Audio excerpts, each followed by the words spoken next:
আপোনাৰ এটা Gmail account কেনেকৈ ক্ৰিয়েট কৰিব? জিমেইল একাউণ্ট এটা ক্ৰিয়েট কৰিবৰ কাৰণে আপোনাৰ এটা মোবাইল নম্বৰ প্ৰয়োজন।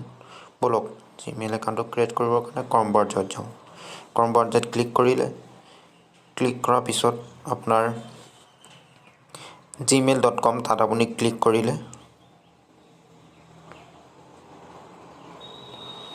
gmail.com ক্লিক কৰিলে ইয়াত আপোনাৰ ক্ৰিয়েট একাউণ্ট বুলি যে আছে তাত আপুনি ক্লিক কৰিব। ইয়াত দুটা আছে, ফৰ মাই চেল্ফ আৰু টু মেনেজ মাই বিজনেছ। আপুনি ফৰ মাই চেল্ফত ক্লিক কৰিব। ইয়াত আপোনাৰ ফাৰ্ষ্ট নেম, আপোনাৰ যিটো ফাৰ্ষ্ট নেম হয় সেইটো দিব।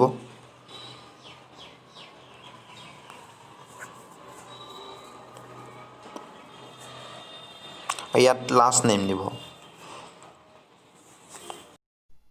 ইউজাৰ নেমটো অট'মেটিকেলি আহি যাব। ইয়াত আহি গৈছে এভেইলেবল বুলি, সেইটো আপোনাৰ জিমেইল হয়। আৰু ইয়াত এটা পাছৱৰ্ড দিব লাগিব। তো মোৰ আহি গৈছে, নিশ্চয় দেখিছে। ইয়াত এটা পাছৱৰ্ড দিব লাগিব।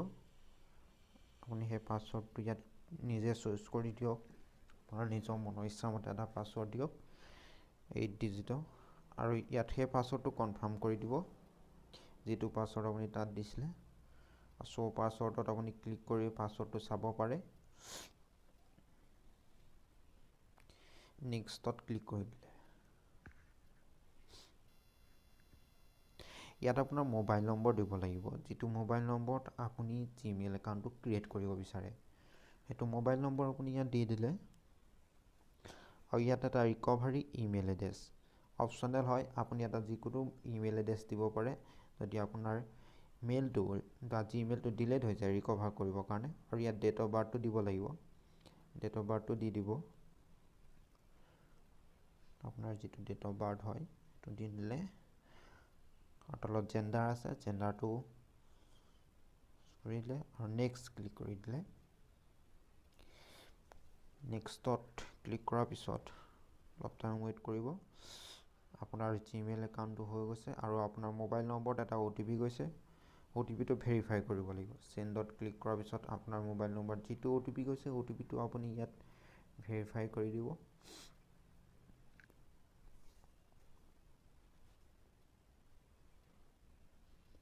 মোৰ আহি গৈছে, মইতো ভেৰিফাই কৰি আছোঁ। ভেৰিফাইড ক্লিক কৰি দিব। ভেৰিফাইড ক্লিক কৰাৰ পিছত য়েছত ক্লিক কৰিব।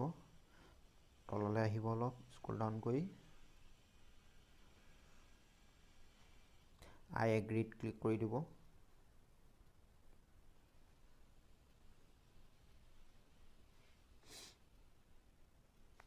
ৱেইট কৰিব অকণ টাইম।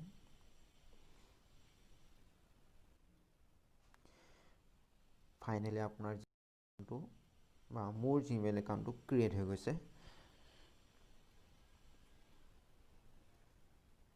আপুনিও এনেকৈ এটা জিমেইল একাউণ্ট ক্ৰিয়েট কৰিব পাৰে। ইয়াত লগো লগাব পাৰে।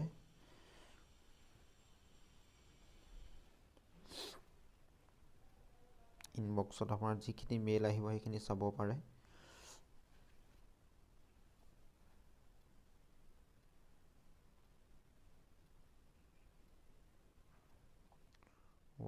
কি কৰোৰ টকা মেইল আহিয়ে গ'ল। এইবিলাক মেইল আপুনি ডিলিট কৰি দিব লাগে। এইবোৰ এনেকৈ নাহে। এইবোৰ মেইল ডিলিট কৰি দিব লাগে। ডিলিট অপশ্যনত গৈ ক্লিক কৰি ডিলিট কৰি দিব লাগে।